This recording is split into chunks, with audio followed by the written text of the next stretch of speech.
Hi, I'm Ratan Thiyam. Over the last few years, I hope you've been watching my program, The Interview on the Wire. During that period, I've interviewed doctors, politicians, businessmen, scientists, authors, and even the occasional Nobel laureate. For me, it's been exciting. I hope it's been enjoyable for you. But these, as you know, are tough times, and if this program is going to remain bold, independent, and sometimes even defiant, then I think we need your support. At the end of the day, it's a truism, but editorial independence is best defended by the viewers. So if you would like this program to remain the way it is, forthright, outspoken, and interesting, then would you consider supporting us? All you have to do is to click on the description at the bottom. But more than anything else, I hope you will continue to watch the interview. Your viewership means an awful lot to me.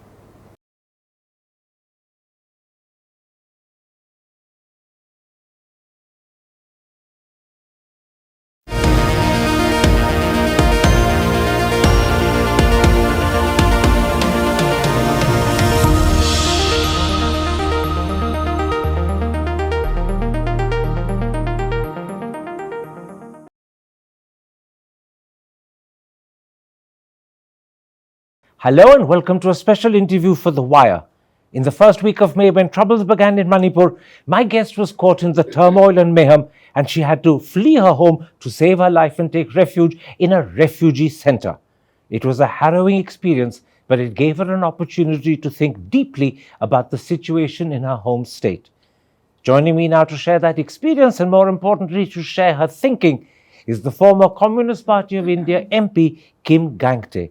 Ms. Gangte has also been a member of the Bharatiya Janata Party and the Trinamool Congress, but today she is no longer a member of any party. She is an independent. Ms. Gangte, as I said in that introduction, in early May when the troubles began in Manipur, you got caught in the turmoil and mayhem.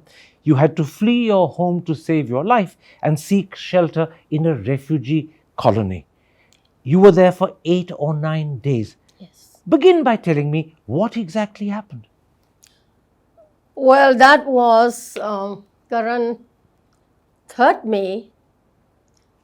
As usual, the sun rose and evening came. We had our dinner and we were about to go to bed because in the northeast, the sun sets a bit earlier. So by 9 o'clock, we go to bed. So as I was preparing to go to bed, I heard 9-10 o'clock, I heard some noises, beating of the electric posts and people shouting and yelling. So I asked my nephew what was wrong on the main road. So he said, yeah, there's a lot of noise and let me just go and see. So he climbed up the terrace and he went to see. Then suddenly some buildings had started burning. And he ran down again. He came to me and said, Auntie, buildings are burning. Then I said, what's wrong? Why? Because everything was normal. Just even before few minutes, everything seemed to be very normal. And now suddenly this thing happened. So I watched through the window and then I could see burning of buildings, the flames rising high at night. And then I could see people, running to and fro. And I could hear lots of noises or bursting of cylinders. Gas cylinders? Yeah, gas cylinders. And I didn't know what to do. I waited for fire brigade to appear. I watched, but no fire brigade. And I thought the security forces, the state security forces, would appear there on the road, but there was no security forces. I couldn't see any. So then we had to spend 10 time, it was, I don't know, I lost words to express the feeling that I had at that moment. And then the whole night, it burned, the buildings burned, and we didn't sleep. By 1 o'clock, which is very late there in the northeast, I called the MP from the outer. And then he immediately picked up my call. I was very happy. And I requested him, telling him, please meet the Home Minister. Something's gone wrong here. So he said, yes, I have met him. I think he heard about this immediately. So, but then from his speech, I could understand that things were not very right. And At that time, were you scared for your life? well, not at that moment, but I was surprised, I was surprised. I didn't know what was wrong. When did you decide you had to leave your home? I stayed the next day thinking that things would be better. The next day, as the sun rose, but then things did not get better. So again, I stayed the night. Whole day, buildings were burning. I look up into the sky. I could see the black smoke rising up to the sky. I couldn't even see the sun because of the black smoke and the flames rising. And I thought security would appear. I called the DGP, no answer. And all this time, with buildings burning around you, the sky Right. covered with black smoke, you were still in your home. in my home, So you were there for something like 36 hours as the mayhem, the burning continued all around you. exactly, I look at my right and my left, and I was caught in the middle. When did you decide you had to leave? On the second day, so my nephew came and he said, let's go, auntie, let's go. I said, where? Where do we go? If we go this side, fire is burning. And if we go this side, where do we go? So I didn't know what to do. I couldn't decide what. Then I thought to myself, let me stay here. This is my home. This is my city, Imphal, and my people. I do not know what's wrong. I didn't even know at that time, So I said, I'm going to stay back. Then I talked to one of my Meitei friends. I said, tell me, what am I supposed to do? Things are getting so bad. And, he said, Kim, please leave for some time. That was the advice he gave me. And that's when you decided to leave. Yes. He said, do not think that things might be better. Please, even for some time, leave the place and try to escape from there. Where did you go? Then I still saw people running, so I joined, with a pair of sandals. My sister gave me these shoes. I could even pick up my shoes. Everything you had, your Yes. clothes, your belongings were left I behind. left. Yes. So literally, with the clothes you were wearing, Yeah. you walked out of your house Exactly. and you ran. Yes.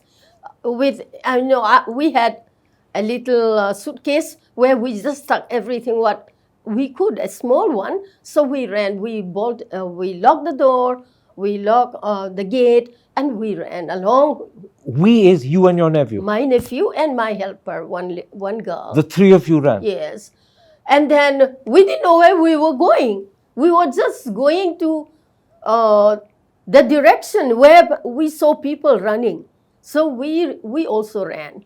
And then we came to a place where people just got together. And then I think they got together there because there was a big gate.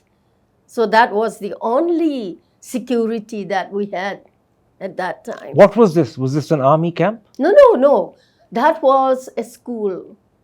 It was a school. And you stayed there for 8 days? There we stayed for about 5 days. How many people were there? I think around 500 of us. We were stuck there. What sort of conditions did you live in? Well, there we just, many of us just sat down. There was not really a place to sleep. It's a school, so we tried our level best just to survive there. And of course, food was there because whatever they could get hold of, some people cook, but then you couldn't eat, because you're so shocked. Was it clean? Was there sanitation? Well, it was a school, so there were 2-3 washrooms.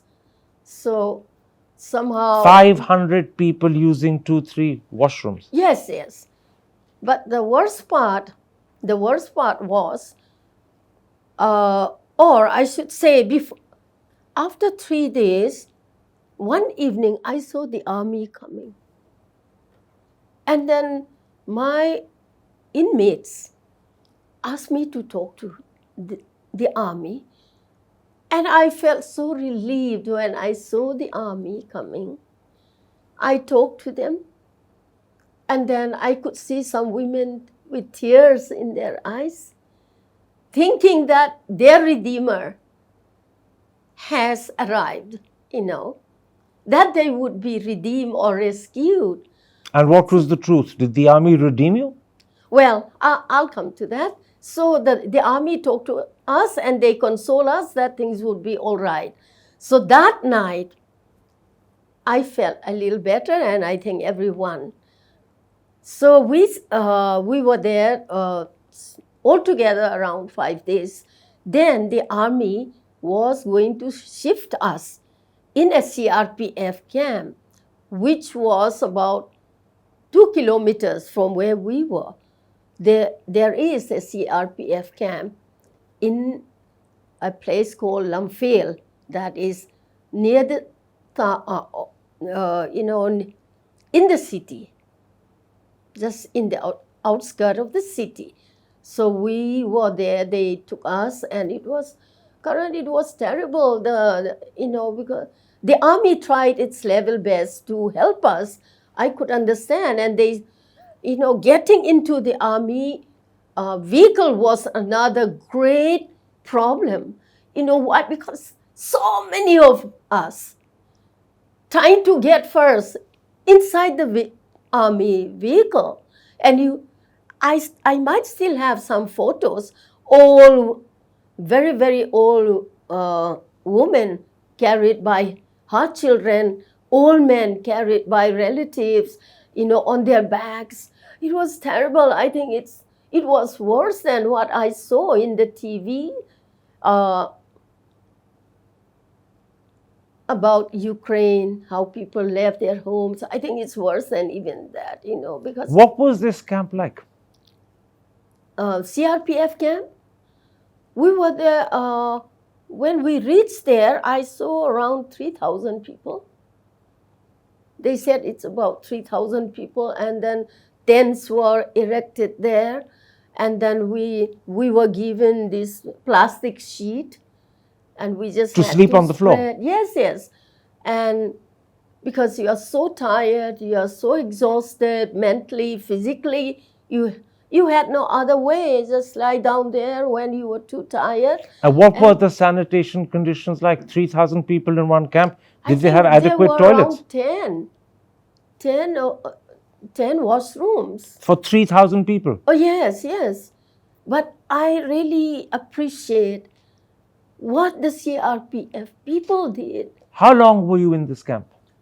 Around 4 or 5 days again. So 5 days first in the school, and then 4 or 5 days in the CRPF around 10 camp. days. And then what happened? Then, there in the CRPF camp, though they tried their level best, it was very difficult for them to handle such a huge crowd, So the food that they gave, whatever they had, I think they gave us in a polythene bag, because nobody really had time to pick up plate and thinking about food when we were running for our lives. Who is going to think about food and clothing? So they gave us rice and dal, and I could see in polythene bags, people took polythene bags and then they put the rice there and dal. They cut the mineral bottle into halves, and then in the mineral bottle they pour the dal, and that's the way how people eat. So I won't say that is really something which we should think that only poor people eat. No, what I was thinking was, oh, this is the condition of people, including me. This must have been a harrowing experience. Exactly. So I couldn't eat. I never ate. After 5 days, did you leave the CRPF camp and go back? No, I couldn't. So couldn't go what back. happened? Where did you go? Well, I could go to either to the north or to the south. Where did you go? And the first place was, I just went to a direction where the army was going to send vehicle first. So actually, I'm from Churachandpur district, born in Moirang. Moirang is my place where all of us, the Meiteis, and we live together, I had a village there. But then I couldn't go this side because first vehicles were to be sent to Kangpopi, which was in the northern part of Imphal. So whichever vehicle I could catch hold of, where I could get in, I got in. I didn't know where I was going because things were so bad, and I could see the CRPF, struggling to help us. So I just took any vehicle that was leaving the camp first. So I left. Tell me something. Yeah. Most people don't realize this, but you're a Kuki, but you were an MP from a constituency that was mixed, where I'm told the majority of people are Meitei. Yeah. What did it feel like when your own constituents were effectively targeting you? Well, Karan, I won't say that I was personally targeted. No, this is the worst thing. That it was happening all around you? Yes. And there was, this is something like I remember the Jews, just because I never chose to be a Kuki. I never chose to be born in a Kuki community. It's not my choice. It's the Creator who created me and made me born in a Kuki community. But the way how I relate myself with my community and other communities is my choice, So in my constituency, there are 8 parliamentary assembly constituencies in my parliamentary constituency. And I'll tell you, Karan, they were so beautiful, good people, For me, there was no Kuki, no Meitei, no Naga. I just could be just with them like a family. And they love me like anything I know. Then how do you explain what happened on the 3rd and 4th and 5th of May? Well, as I said, I did not choose to be born in a Kuki community, and another person also won't choose to be in another community. But you said something very powerful. You felt like a Jew in a pogrom. Because all the people loved me. I loved them. But today, because I was Kuki, I had to run. Tell me, when this happened, when you had to flee your home, when you had to go and live in a refugee camp, yes, did your Meitei friends, your Meitei associates reach out to you? Did they seek to comfort you? Did they help? Oh yes, Karan. They called me. And even they asked me what I needed. So it's They called me, they visited me also. They visited you in the camps. Yes. Did anyone say, come and stay with me in my home? Well, that they couldn't say. I could understand. I could understand. Because nobody can give you security at that time. I couldn't leave the CRPF camp. But there was an attempt made by Meitei to reach out, to comfort, to help. Yes. That important connection continued. Yes, I loved it. Tell me about your house in Imphal. You had to desert it, you've left it. Does it still stand? Has it been looted? Has it been burnt? With God's grace, I think it is still standing till this morning. Because there's no internet connection, so no cookies live there anymore in my locality. And we live side by side with our brother, sister, Meiteis. And let me tell you, Karan, they love me. I love them. There is something which has gone very wrong, very wrong. I've heard you say 3, 4, 5 times, my Meitei friends love me, I love them. Yes. Explain to us, before the troubles happened on the 3rd of May, what was the relationship between Kuki and Meitei? What sort of relationship It was very cordial, I would say, very cordial. Because even a husband and wife fight sometimes. So that here and there somebody might fight and had some, misunderstandings, but not to this magnitude. We live together. In fact, in every district inhabited by the Kukis, like Chochanpur, there were about 3-4 Meitei villages. And then in Tengnopal district, in More, many Meitei are there and village is there.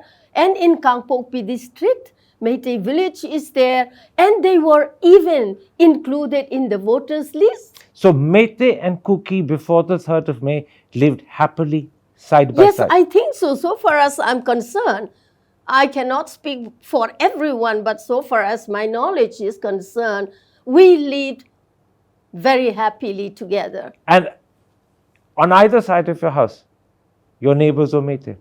My neighbors, yes, there's 1 or 2 families, in my locality, but not this side. On the other side, yes. Tell me this. Yeah. Can Manipur go back to that happy, harmonious, amicable relationship between Meitei and Kuki? Or do you think separate administration is the only answer?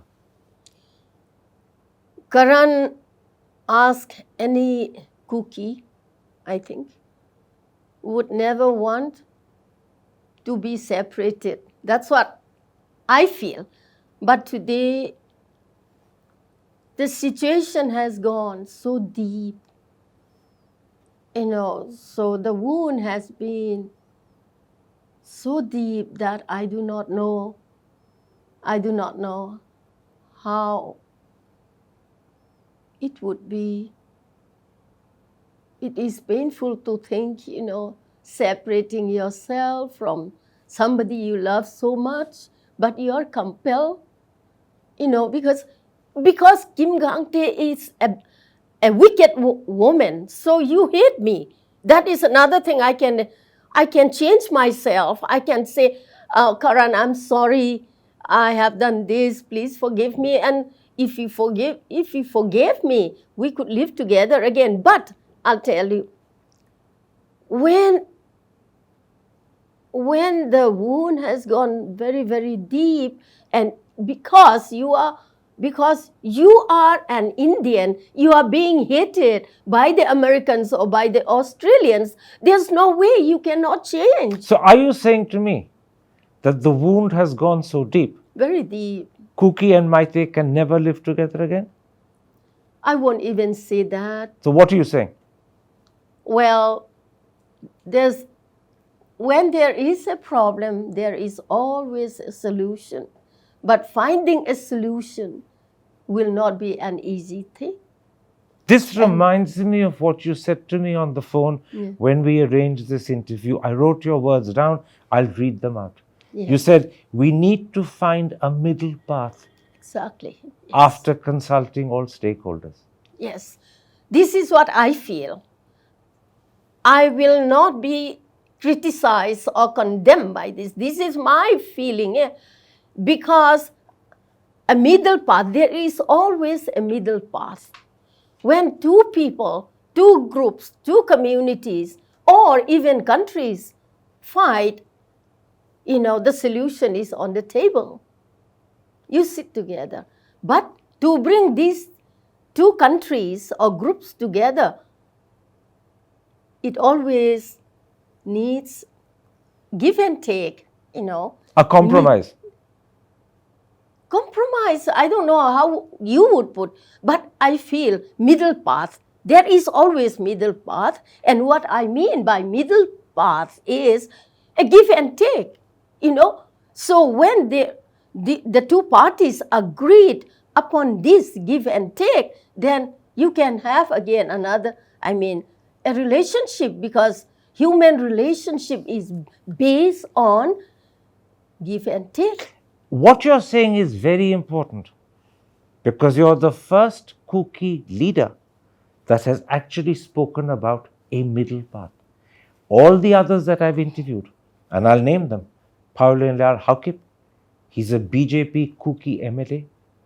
Lalboy Naishal, he's the General Secretary of the Manipur Tribal Union Forum. I'm talking about Mr. Wilson Lalam Hangshing.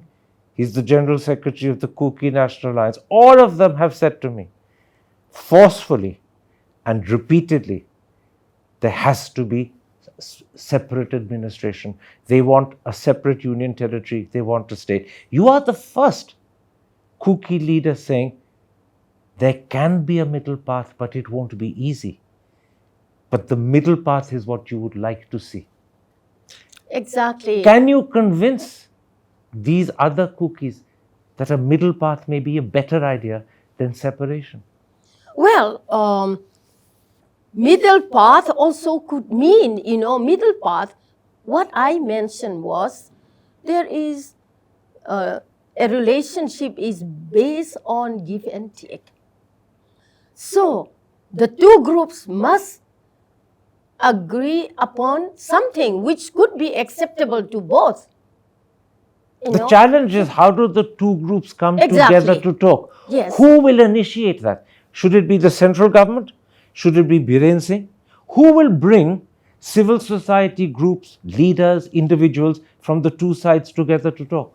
Though I would say this, yet today I blame the central government and the BJP government in the state, because the CM himself got into this. I have no grudge against anyone, not against the CM nor anyone, but being a leader needs equality, and that is to see all his children. They are his children. When I was an MP, just to digress a little bit, though I was very young at that time, I would wear Meitei, we call panik, one day, another day tangkul, another day kuki, another day, thinking, well, I represent all my people. When they see me in the parliament with this costume, my people would be happy. And, so I thought to myself, I represented all my people. So Mr. Biren, the Chief Minister, should have thought this without any biased attitude. But now that he's already established that he's incapable of reaching out to people, that he is seen by Kukis as biased, who then should be the person who tries to bring the groups together to talk? Someone has to bring them together. Does that responsibility fall on the Prime Minister? Right now, yes. The stakeholders have to be taken into confidence. The Prime Minister also has failed us. I do not know what he is thinking. He completely and totally ignores us. And for the last 2 months already, so we are being ignored. And Mr. Amit Shah came, he stayed there for 3 days, and while he was there, still so many killings and burning of houses. While he was visiting Gangte, there was firing. You're making a much more important point that I want to pick up. You're saying there is no leader or group of people that can bring the Kuki and the Meitei together so that this middle path can be found. No one is there willing to take that responsibility. Well, I won't say that there is no one, but the situation is so fluid that people who are human rights activists might even not like to appear.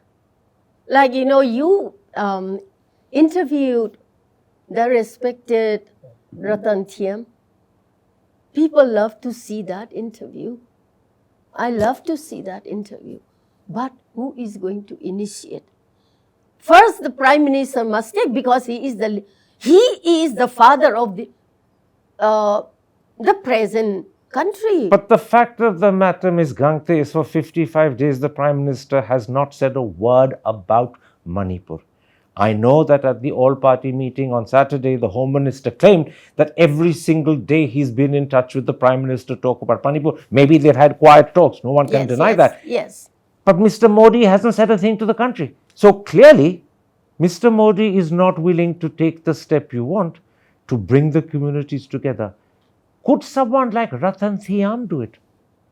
Well, I think Ratan Thiyam is being accepted by many, many people, because I think he also looks at the larger interests of the state and the country. Is he acceptable to both Meitei and Kuki? Well, I cannot speak for all the Kukis, but I speak for myself.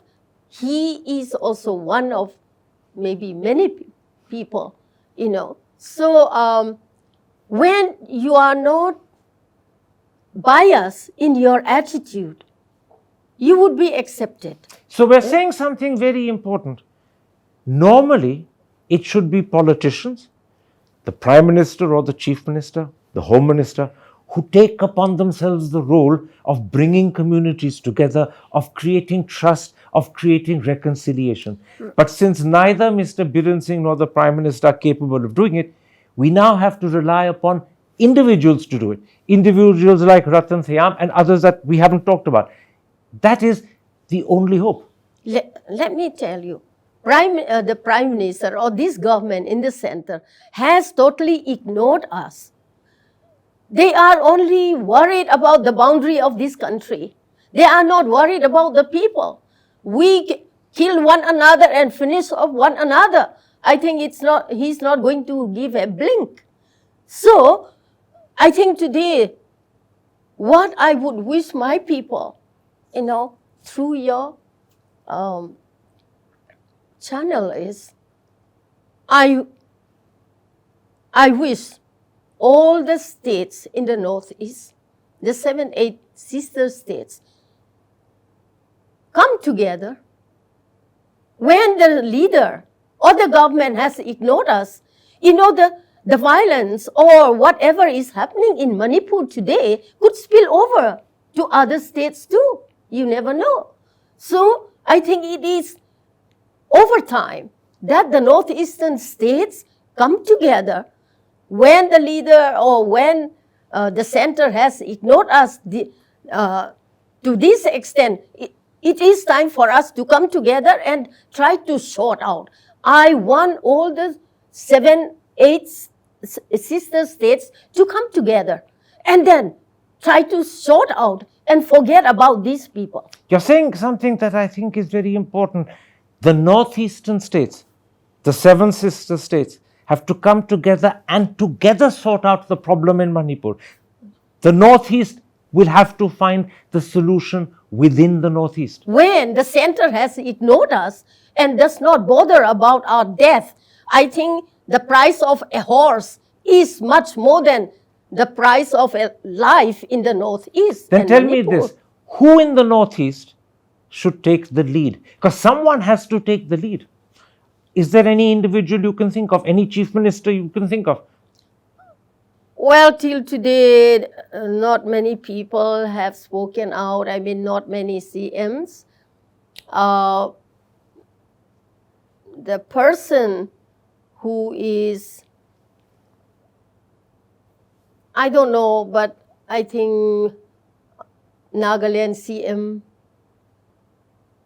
and Mr. Zoram Thanga, they can all get together. So the Naga CM and the Mizo CM. Well, it's not that I really didn't realize that I was speaking a Naga CM nor a Mizo CM. I was just thinking the way how they look at things, the sympathy that they had for Manipur and the understanding, you know. So I was just... So what you're saying is that the CMs of the two states next door, Nagaland and Mizoram, CMs who have a great affinity, Yes. either with the Kuki or the Naka, right? A great understanding. They are the ones who should take the lead Yes. to bring the Kuki and the Meitei together, Yes. to start talks, and hopefully a middle path based upon give and take will emerge. Might be found. This is a long process. It's not going to happen in weeks or months. It could take a year or two. No, not at all. Let me end by making one suggestion. You are, as I said, the first Kuki, and as far as I know, the only Kuki who has said, let's look for a middle path. Let's look for a middle path based on give and take, which means both the Kukis and the Meitei will be giving, both will be taking. That's what I meant when I said a compromise. You're the first person to talk about it. Why don't you take a lead in trying to do it? Why don't you step forward and try and encourage this yourself? Karan, I'm nobody today. I'm nothing. I'm just a human rights activist and a social activist who really loved my state. And today, can I still call my state? I hope I can still call it. And within that give and take, everything is a separate administration or anything is included. Then if you don't want to take a lead yourself, why don't you write letters to the chief ministers, Sure. the Naga and the Mizo, write letters to people like Ratan Thiyam, encourage them. Encourage them. Yes. It's not that I do not want to take the lead. There are people who know much better than I am, who can do much more than I Bring them do. together. Well, that part, yes, I can do it. You can? Yes. So we end on a note of small hope. Yes. We have an important Kuki voice for the first time saying, let's find a middle path rather than separation. And I have in front of me a person who's willing to take a step to organize this, to write to people, to encourage them to do this. I thank you, Ms. Gangte. Thank you. I hope for your state, for your people and the Meitei, that you succeed. Thank you. Hi, I'm Karan Thapar. Over the last few years, I hope you've been watching my program, The Interview on the Wire. During that period, I've interviewed doctors, politicians, businessmen, scientists, authors, and even the occasional Nobel laureate. For me, it's been exciting. I hope it's been enjoyable for you. But these, as you know, are tough times, and if this program is going to remain bold, independent, and sometimes even defiant, then I think we need your support. At the end of the day, it's a truism, but editorial independence is best defended by the viewers. So if you would like this program to remain the way it is, forthright, outspoken, and interesting, then would you consider supporting us? All you have to do is to click on the description at the bottom. But more than anything else, I hope you will continue to watch The Interview. Your viewership means an awful lot to me.